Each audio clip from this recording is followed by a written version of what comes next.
and a lot of people are already breaking that 90 degrees, which means to throw a good shot, you must recover your own arm first. This is a tell, by the way. Why do it?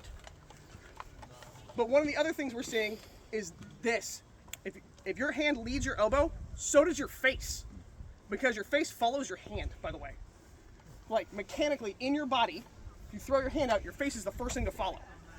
So if your elbow leads the shot, I can actually keep my frame underneath myself as long as possible before my hand was to lead my face into something. So this matters the smaller you are, by the way. The smaller you are, that lever arm, this same sword costs me way more physically than it will ever cost Connor. Because literally the weight difference he gets to make up for pound. So everybody put your hand, how far can you get your hand back? Because we're going to start also making some corrections.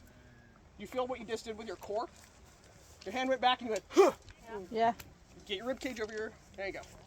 And it's okay, if you can't actually get your hand behind here, we're going to teach everybody this stretch. Get your elbow up. Yeah, it's that 90. Now put it back at 90. There you go. What did you do with your core there? As soon as you did this, couldn't make it, this happens. This is a very common thing that we're going to correct a lot. If you feel like you're bending backwards, just take your belly button, suck it to the back of your spine, and it will correct most of your rib cage. So from here, I want you to think about, we're going to push that elbow first. You're going to leave your hand in place as long as possible. And this is where the rock comes in. I should be able to move this rock from here through and back. Don't bring your hand down and out to do it. Can I your see hand that stays again? here as long as possible. What was that? Can I see that again? From here. Watch, my hand should stay there as long as possible. So that elbow comes forward, and then I'm going to deliver it. See how your hand wants to come over first? That means your hand is going first. Yeah. So your elbow first, as much as possible, and then you're going to deliver. And the first couple times you do this, you're going to be like, why is my hand way out here? It's fine. From there, we can make the correction. Here's the trick. Like that. Now that elbow goes first. Now just hand it to me. There you go. Elbow back first. There you go. I should have gotten more rocks. Do you keep that 90-degree angle the entire time? I try to keep that 90 as long as possible, because once this 90 is past here, everybody start playing with a rock.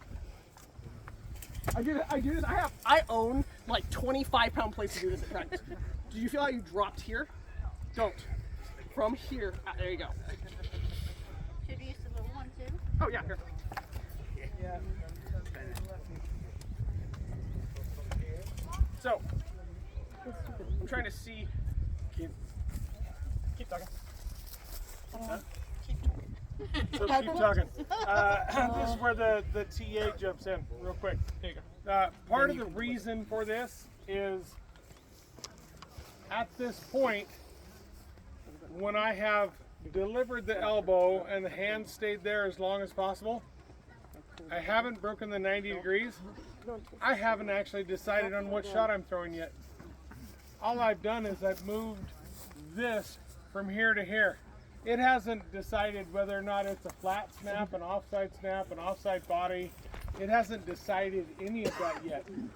My opponent is going to help me decide where that is, because they're going to tell me where they want to be killed. So is Right? the only movement that you get, is that coming from the shoulder joint with nothing changing here? Yes, so again, the shoulder's not rolled forward, it's rolled back.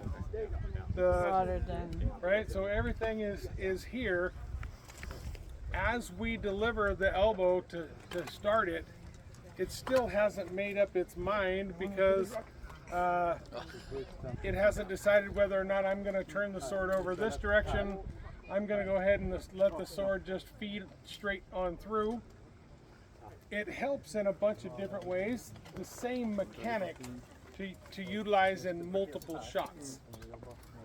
It hasn't made up its mind, because as soon as I did this, how many times has everybody been out here fighting and you've done something and your opponent has done Right? They've made 5 moves already, and then they locked on one. Because they know that that's what you're throwing, and you go, You feel how right nope, now I'm going to hit you there instead. shrug that down. Because that is what I Yep. want to waste the least amount of effort during a fight. The person at the end of the tournament Yes, there you go. that's the freshest is probably going to be the one that wins. All right, so we're gonna end up playing around with this because this is a huge class. So we're gonna all play around with. There's some common stuff that I want to talk about, and I've been going through kind of like nitpicking a couple people. Which, by the way, you're all gonna become teachers of this because the classes are big enough that I'm gonna need more people to help. Common things that we're gonna see learning this technique. One, you notice when I was talking about it, I did not twist my body. That is stage 2. Do not twist your body with that. This shoulder should be able. You should be able to hold your hands all the way out and collapse your shoulders without moving anything else, by the way. If you can't, we need to talk some PT. Yeah, basically you clap without like, so we don't want to have our shoulders forward. This is the difference. Shoulders forward, shoulders back. Shoulder blades back and down your pockets. So common things with this. Back and relax. Nice. So common things we see with this technique. Everybody kicking their torso out because they're trying to get this. Instead of, like, if they don't have good shoulder flexibility, it's okay. Start here. It's fine. We'll work on it because we don't want to see that core go away. Core is key to fighting, and you have to have a good core. Like, believe me, I'm going to tell everybody here, do more planks. We all hate them. Do more of them. They're not as bad as burpees. Agreed. Burpees suck. They're the devil. Yeah. So the other thing that we're going to commonly see is a person hunching their shoulder forward and collapsing the joint. This is very common with somebody that has had a previous injury in the shoulder, by the way, because we learn to guard that muscle tissue, and most people are taught to guard that by tucking it in here. So we see that shoulder want to tuck in, and then they're trying to do it like this. So we see that breakdown in that 90 degrees, and we see that shoulder roll forward. The other thing is wearing your shoulder like an earring. Don't do that. Just backing down. That shoulder capsule should be relaxed, and you should be able to hold 90 and then deliver. Questions? Also, by the way, do this left and right-handed just to annoy yourself. Any questions? If you're Core. not training both Your core. hands, you're shorting yourself. Because if you get your arm taken, the other hand needs to be formidable. Do you feel how you're leaning over? I know you're sitting right now, but as soon as you try to pick it up, so this is actually another real common thing. When you tell somebody to put their shoulder down, they will take their whole body and go like this. Just shoulder blade back and down. It's like sticking your shoulder blade into your pockets, which is going to go to a rant of mine. Okay, most of us have been taught posture completely fucking wrong. Most of us have been taught posture by you take your shoulder blades and you tuck them backwards, right? Proud chest. That's fucking terrible posture. Thank you. The idea is you actually take your shoulder blades, you're going to move them neutral to your back, and then you try to tuck them into your pockets. And again, we're not going to force it down. See how you just locked out your chest? Relax your chest and stack your rib cage. Oh, it settles right there. It settles right there. Now you should be able to pick your shoulders up. Yeah. If you try to jam your shoulder blades back, you can't pick your hands up. You stop here, right? So if all of a sudden you're like chicken wing, your shoulder blades are actually in the wrong position and you're holding them together more than actually down. When we have them down, we get free range of motion. Anytime you stop having free range of motion in your arms, it is likely a shoulder blade and spine issue. So, questions? You've been working on it since Penzic. Yeah, but You can come teach this class now. I just figured that you could do both at the same time and then you're not twisted. Yeah. Cool. Oh, I literally have students stand on the Pell like this one for a while. So they would stop twisting their body all the time. I'm like, just, there you go. Now try to throw a flat snap. It makes it see? Any questions on this? I mean, I guess this is plenty to practice for a month and then you come back. Yeah. So this is actually something that I practice literally picking up my coffee in the morning. Because a lot of us get really, really lazy about how we use our bodies. We get lazy about how we walk. We heel walk out there when you're walking around like this and kind of parking on your body. You'll actually see I try not to do that all the time because I used my body terribly for years. and I have way too much money in PT to ever do that again. So, but I practice this reaching for things. I practice when I'm reaching for things. Am I actually throwing my shoulder forward? Am I trying to get that like extra inch instead of taking half a step so I can actually pick something up proper like? We injure ourselves in the dumbest ways, not in the hardest ways. When you're stressed, your body goes into a mode to try to keep all your joints. We injure ourselves by doing the dumb things. When somebody's like, oh my God, I threw my back out tying my shoe. Were you hunched over like this tying your shoe? That's probably fucking why. So practice good mechanics early and often, and when you can, then you can make it unconscious. Good mechanics don't show up under strain and pressure. They show up because you repeatedly do it throughout your life. Okay. How much time do I have a shoulder injury. What do I do with that? What type of shoulder injury do you have? A torn rotator cuff. Okay, you have a front tear or a rear tear? The front. Are you doing PT right now? Yeah. Do your PT. Is actually so I would actually say that one, talking to your PT, if your PT says stop fighting for a while, stop fighting or fight left-handed. I fought single stick for a year left-handed because I was stubborn. But talk to your PT very specifically. I go in with video.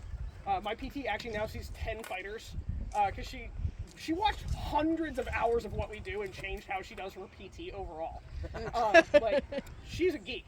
But if you have a torn rotator cuff, what I'm going to say is the biggest thing you want to do is reducing weight of your arm harness, making sure that you're not overreaching with your shots. So those big loopy wrap shots where your elbow comes out is actually going to hurt your rotator cuff fucking terribly. But making sure you're doing proper recovery and keeping weight off the arm. We want to reduce your lever arm and how much weight you have out here and strain on that. Also, you're going to work real hard on keeping that shoulder blade back and down because hopefully no scars. This is the entire goal of all my classes. Nobody should ever have scars like me. Secondary question. Yes. I'm a bullfighter. Does this apply to the stance of the pole? Yes, actually. Okay. So that 90-degree rule actually works really well with pole arms for stopping power. Because one of the things, if you're trying to stop somebody out here, you're actually going to cause damage to this joint. You're actually here. Here, your entire body can just settle into your shoulders. When you're using your back, what you're going to do is actually all that stop gets down into your glutes and your legs when you're stopping people. Because I'm technically very small for my kingdom, and I throw dudes all the time, or just dead stop them. I never try to stop them out here, though. I'm stopping them here, and I'm moving my entire body through. Because I fight glaives also off and on. All of my shots start here until I've committed, and then I'm going to let my hand go and forward, because I want to keep my ability to change directions as basically as powerful as possible. Because once that arm is out, it does not change direction well. So we can totally geek out on this too. If you want some one-on-one time, we can just geek out. And I'm happy if anybody has shoulder injuries here. I have way too much time in that. I'm happy to talk outside of class or set up a time where we can all geek out specifically on injury and injury management. I've done it way too much. If we could do a quick show of hands then, how many people have got a shoulder injury? Shoulder injury. Awesome. After this class, why don't we talk shoulder injury? There we go. So I'm happy to talk about that. I've done a lot of PT, and I have a routine, by the way, for my shoulders that I'm happy to send people that has all the videos and why they work. Yes, please. So I've got my PT is amazing and threw together like a fighter, like rehab. So she does one for hip flexors, she does one for shoulder injuries, and she does one for lower back injuries. She's like, these are the 3 most common injuries you suckers have. Here you go. Can you easily put that out on Discord? Yeah, I can put it out on Discord. Do people here use Discord? Yes. I'm on their Discord. So. No, you're only on one Discord. Discord. There are many others we can get I'll you. give you the information and you guys share amongst yourselves. Fantastic. Also, by the way, my physical therapist will do online chats with people, and she loves working with fighters. All right. It's going to be at an odd time though because she's in the States. We're that. She emails back and forth. Yeah, but that's perfect because it's after hours for us. That's true. Yeah. Come here. I'm watching you work through it. Yeah. Can I use you as correction stuff? Of course, please do. So, I mean, this is probably what most of this class is going to be about, and then we can geek out with that, because the next one's going to be about frame weight transfer. We're going to talk about that. So, can you do that one here with him again? Okay. So, you are actually tucked under just a little bit. So what I want you to do is bring those hips back. There you go. Just like that. Now, you don't want to over-tighten your core. By the way, there's a difference between a usable muscle and a tight muscle. Usable muscle is engaged, so that core up and in is just lifting the core enough my core is engaged and I can still move. If my core is tight, I turn into that leg. It makes me want to I have to stiffly move through it. And you guys can all try that right now. We use taut, not tight. Taut. Taut. Taut. Well, at least I'm not using turgid. You do your thing. So what I want you to do right now is actually take your abs, and I want you to grip them as hard as possible. How well can you move your trunk? Like, it turns you into a weeble wobble, right? Okay, now what I want you to think about doing is drawing your abs up and in, and see how well you can move. You should be able to move your rib. Yep. Physically able-bodied people, this is the best. Alright, so that first correction, when your hips are parked out, like yours were, it actually shortens your abs. So it makes it much harder to use them, because if you actually engage them, it continues to shorten them. Yep. So you have to just bring that hip back a little bit. Six-pack athlete. You can be a six-pack. We're just setting gear down now. Alright, so now that we got your hips, so I'm going to touch, you want your hips actually, not that far back, enough that you start to feel your glutes engage, but not so much. Yeah, so you feel just a little bit of tension, not so much that you're like, it's only my butt working. Okay. But that's really good. Yeah, just feel your glutes. Your glutes should be able to engage like that, because you hit them with your butt. So, abs up and in. There you go. Now that shoulder blade, your shoulder blade wants to flare up while you're doing this. How I can tell is because this whole shoulder socket is rolling forward while you're throwing. What I want you to do is think about. There you go. Now tuck it down. Make this long. There you go. Elbow up. Hand change. There we go. Okay, now I want you to collapse around the front of my fingers. There you go. So that right there is going to make your life easier. There you go. Travel along it. That's going to make your life easier, because feel the difference. I want you to take and roll your shoulder forward, and now try to do it. Roll my shoulder forward. Yeah. So just move it forward. Yep. Now try to do it. See how it wants to bind and it shortens it up? Yeah. So that backing down. This again is going to be something we're all going to be calling each other on. Is when you see the traps shorten up, they are trying to lift their shoulder that way. Traps long, relaxed. This muscle should be relaxed while you're throwing. Every tight muscle slows your shot down, by the way. So, one of the abs, hips. There you go. One of the terms that we use is being able to, in that position, be able to channel Elvis. Yeah, you should be able to move your hips in all directions. So that's one of the things the terms that me and my knight, Duke Fabian, use as well, is we call it being able to channel Elvis. So when your hips are right, you're up on a little bit of the balls of your feet, right? So I say you've got little eggshells on your heels, which puts your feet in the right position. We should be able to leave our upper body alone and be able to channel Elvis, right, by moving our hips, which helps isolate everything that we're doing, right? So with absolutely, I highly recommend watching belly dancing videos or belly dancing. I started watching belly dancing videos and their hip bumps, right? A belly dancing hip bump is power generating. Their hip drops is power generation. So I started watching it. I've actually won belly dancing competitions because I wanted to learn how to isolate my hips. How many people put him in the little bra? Just you. Just you. Yeah, obviously. They have now. Being in that position and not having your butt out, your framework actually up underneath you, being on the balls of your feet, allows us to move our hips. And being able to isolate what we do changes fighting drastically.